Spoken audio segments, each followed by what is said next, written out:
Hello, good morning. Yan. Good morning po mga kahanap bahay. Lito Roma Santa po ulit ng Home Realty. Ngayon po ay March 21. Nandito po kami ngayon sa Casa Suerte.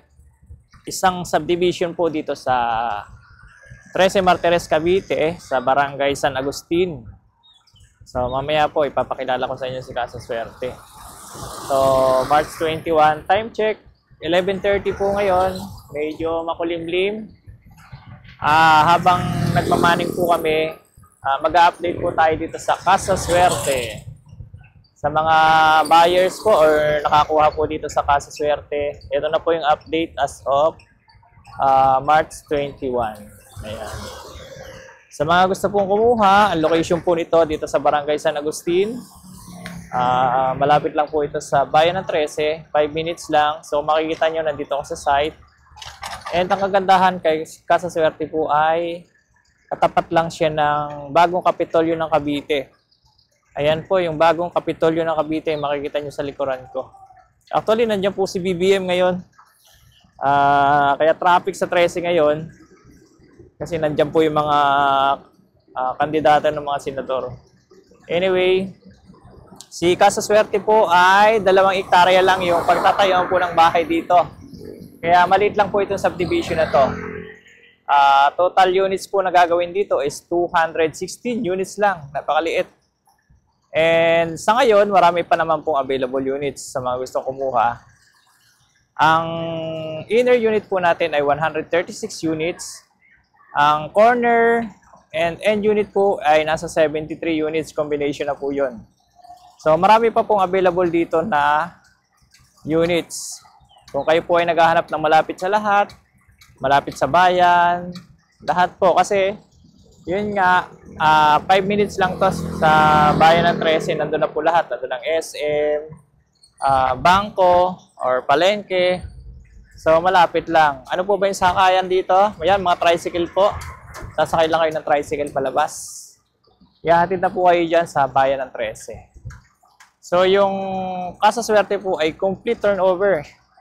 So ibig sabihin, lilipatan nyo na lang siya. Kung makikita nyo po sa video ko, ayan, ipi-play ko po sa video ko.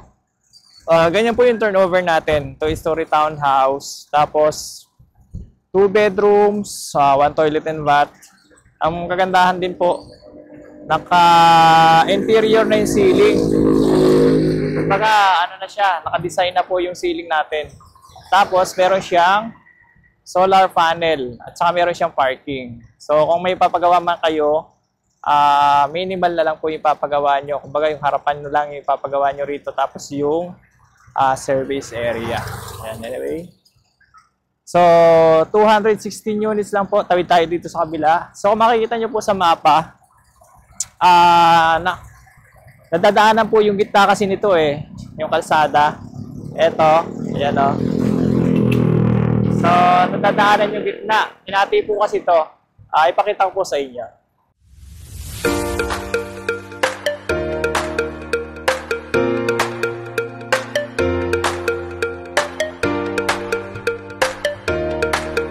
Ayan. So, Casa Suerte, location Barangay San Agustin, dito po sa 13 Martires, Cavite. So, makikita nyo po sa mapa, napapagitnaan siya ng Barangay Road. Ito po yung Barangay Road niya.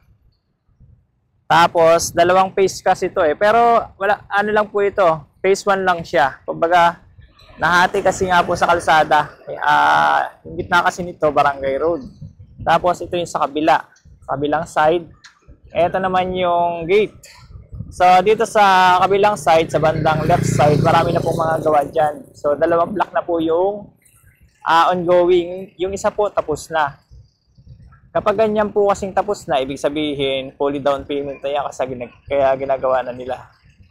So, mga katabing subdivision na po nito, yan, mga RCB, Lucky Prince. Ayan. Ito naman sa kabilang side, land development na siya. So, dito, marami tayong mga available units. Ayan. So, ginagawa na po yung gate. Ayan, land dev na siya.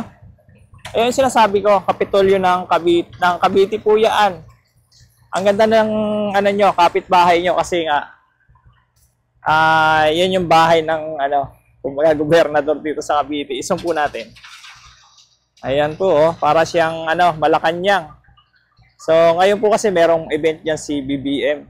So, landed na siya, tatayo na po ng mga bahayan. Ang kagandahan po rito,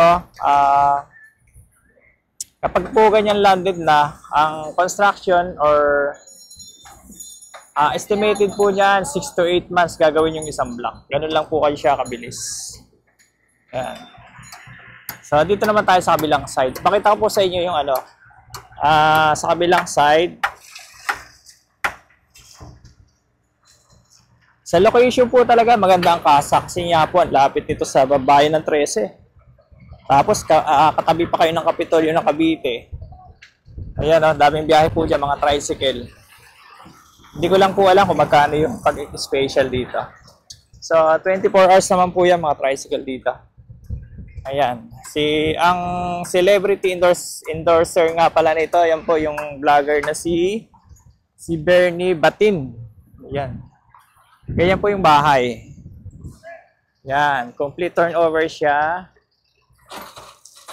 Minimal na lang ipapagawa nyo po dyan. Yung pinaka-gate na lang at saka yung sa service area. Yan. So, buti nga po ngayon, hindi masyadong mainit.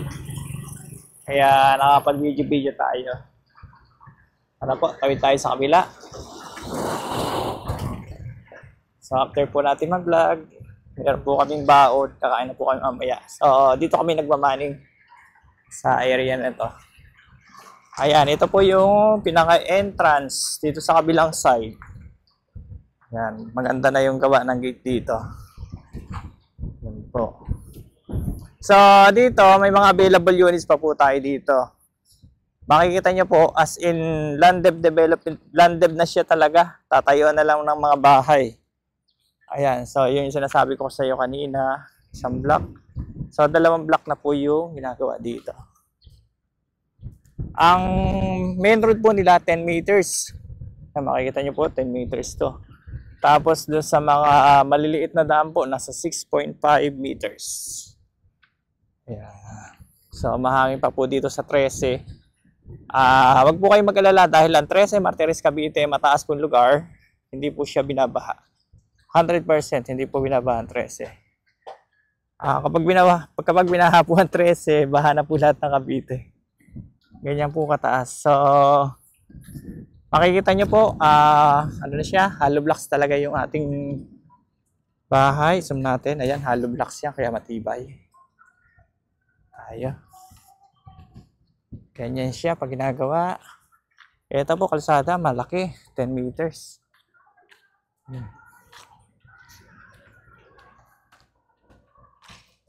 Try po natin dito sa kabila pala. Sorry. Medyo mainit. Yan. Ganyan siya. Kasaswerte. Pero ito kasi hindi pa yata tapos. Basta po yung nakita nyo sa video ko, yung po yung actual na turnover natin.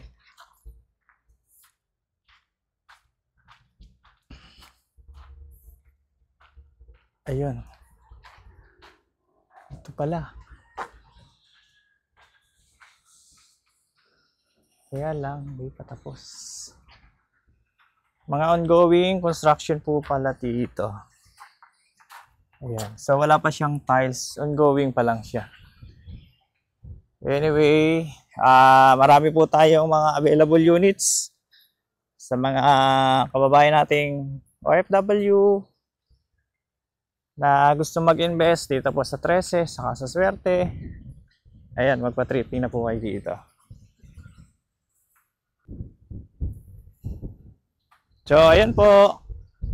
As of March 21, nakita nyo na po yung status ng Casa Swerte dito sa 13 Martires, Cavite. So, ganda ng location nitong subdivision na to. Kasi malapit po ito sa bayan ng 13. 5 minutes lang. Yun nga po, sasakay lang kayo doon sa tricycle doon.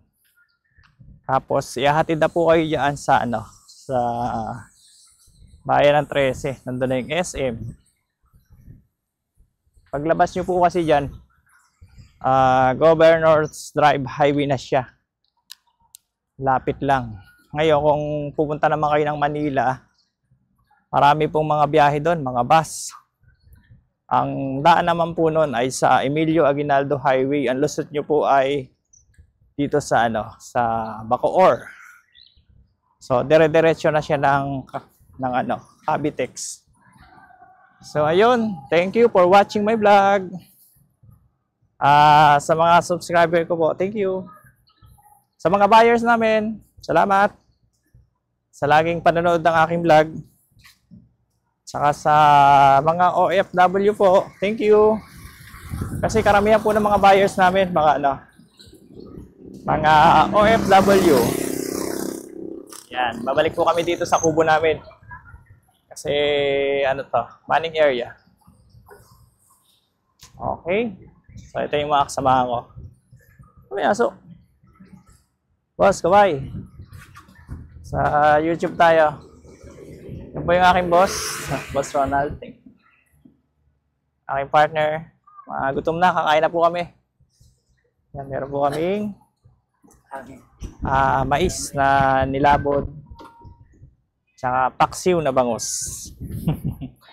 Yun lang po. Thank you and God bless.